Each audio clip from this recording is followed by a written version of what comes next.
was a calm and clear day in the harbor. Theodore and Foduck were returning from taking a small cargo ship out to sea. They decided to go the long way home past the rocky shore. Suddenly, Foduck's computer started making sounds. It was saying that there were big rocks under the water, and where there were rocks in harbors, there were always marker buoys.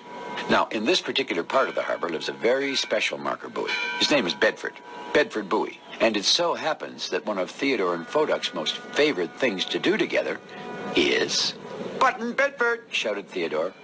Now, Button Bedford is a special practice that Theodore and Foduck made up just for themselves. They would pretend that they were buttoning their tow ropes onto a big ship. Except with Bedford, the two liked to make it a race. "Ready? Steady!" shouted Theodore. "Go!" called Foduck, and the tugs were off. Theodore took the lead, but Foduck zoomed right past. Now Theodore picked up steam. Foduck seemed to be out of gas. Theodore was going strong. Then Foduck came along. Now both were side by side. Would one win, or would they tie? Soon they were turning for the end, churning water as they went. At last, the finish, coming up, and the winning one was Foduck. "Hooray!" shouted Foduck. He was so excited about winning, he roared over and bumped Theodore. He bumped him so hard that it rattled Theodore right up to his smokestack. Theodore was very surprised. He didn't like being bumped that way. It hurt. "That's not really part of the game," he said. "But now we can be bumper buddies," said Foduck, who was still excited about winning the race. "Bumping can be our new secret thing." Then Foduck bumped Theodore again, even harder than before. But all Theodore did was slowly move away. "Where are you going?" called Foduck. I don't want to practice with you anymore," answered Theodore quietly. Well, Foduck wondered what could be the matter with his friend. So he just floated there with his computer working away. Theodore floated away before Foduck could see him, because he was feeling very, very sad. This new bumping by Foduck was no fun. It was no fun at all.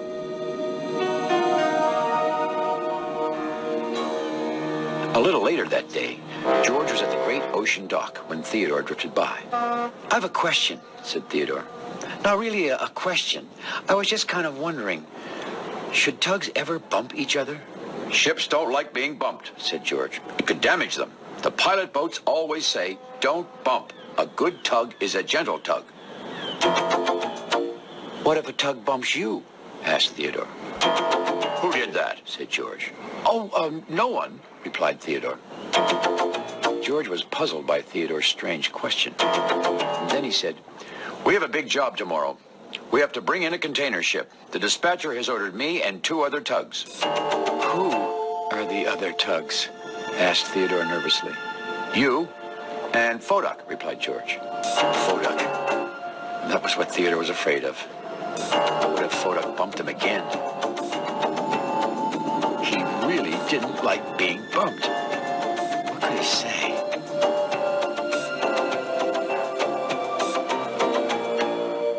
The next morning, Theodore and Foduck were helping bring the ship, whose name was Gloria Cornwallis, into port. Gloria was piled high with big containers to be unloaded on shore. George was up front, puffing and pulling away. The closer they got to the dock, the more worried Theodore became. He was afraid that when they were finished, Foduck would bump him again, and it would hurt.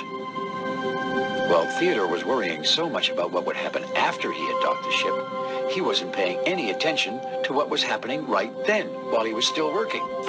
"Careful now, Theodore," called Pearl, the pilot bug. "Yes, please," added Gloria.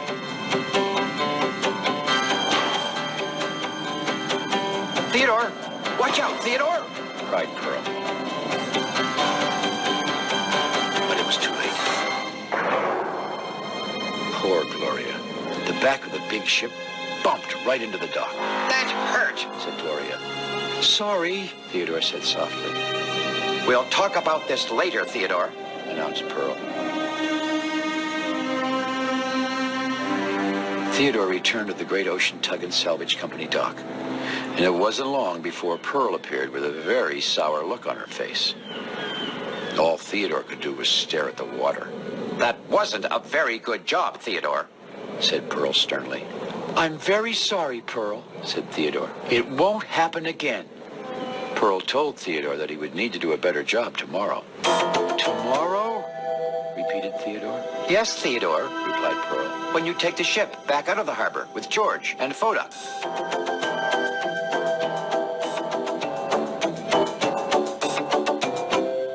Theodore went to his secret hiding place to hide and to think.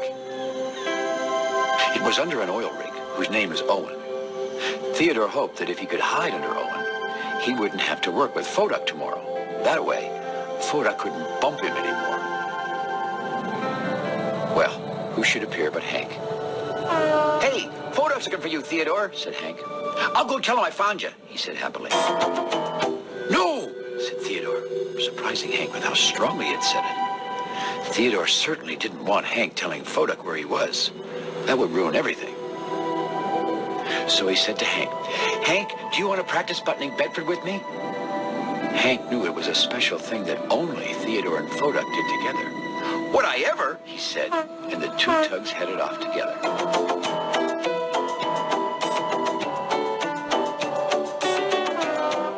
When Hank returned home, he found Foduck near his dock, looking very puzzled. Hank, have you seen Theodore? Asked Foduck. Sure, replied Hank. We were just buttoning Bedford. Well, Foduck couldn't believe his ears. Theodore wouldn't button Bedford with him the day before. Why did he do it with Hank now? Foduck floated over a little closer to George. I have a question, said Foduck. Not really a question. I was just kind of wondering. What if someone doesn't want to work with you and does your special practice with someone else? Does that mean you're not friends? Who did that? Said George. Oh, no one, replied Foduck. George was confused. It certainly seemed everyone had a lot of questions about no one lately.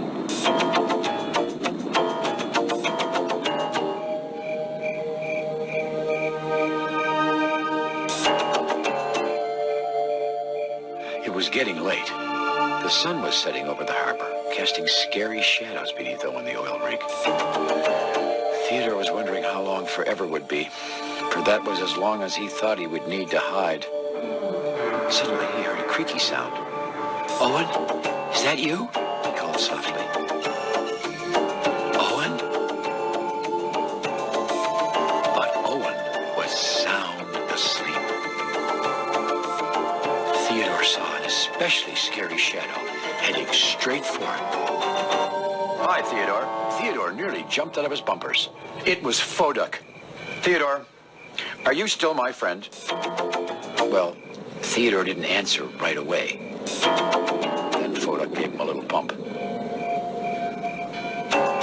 Theodore backed slowly away from Foduck and said, Foduck, I'm not your friend anymore. Now, I'm still not sure if Theodore really meant to say that he wasn't Foduck's friend anymore. He just didn't want Foduck to bump him again, because his bumps really hurt. And he didn't know how else to say that to Foduck.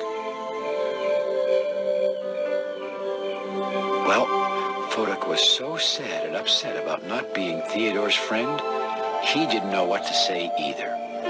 So he just turned and floated silently for home.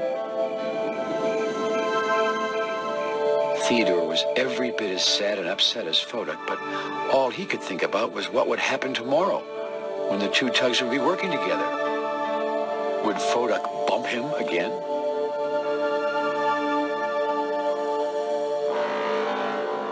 The next day, Theodore and Foduck helped take Gloria Cornwallis back out to the mouth of the harbor.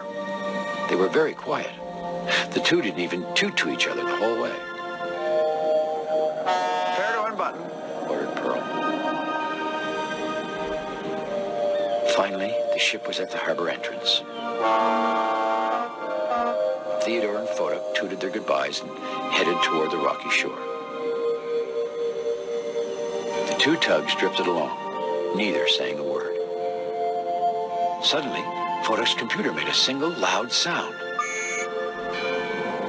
Sure enough, they were right near Bedford Buoy. It's a good day to button Bedford, said Foduck hopefully. but I guess we can't since we're not friends anymore. Theodore was silent for a long time. Then he gathered his courage. Foduck, I just don't like it when you bump me, Theodore said quietly. It hurts. Well, that made Foduck sad. I didn't mean to hurt you, Theodore, Foduck said. I only thought it was fun. Why didn't you tell me you didn't like it? I was afraid that if I told you how I really felt, you wouldn't be my friend anymore, answered Theodore. From now on, Foduck said finally, let's promise to tell each other if we don't like something the other one is doing.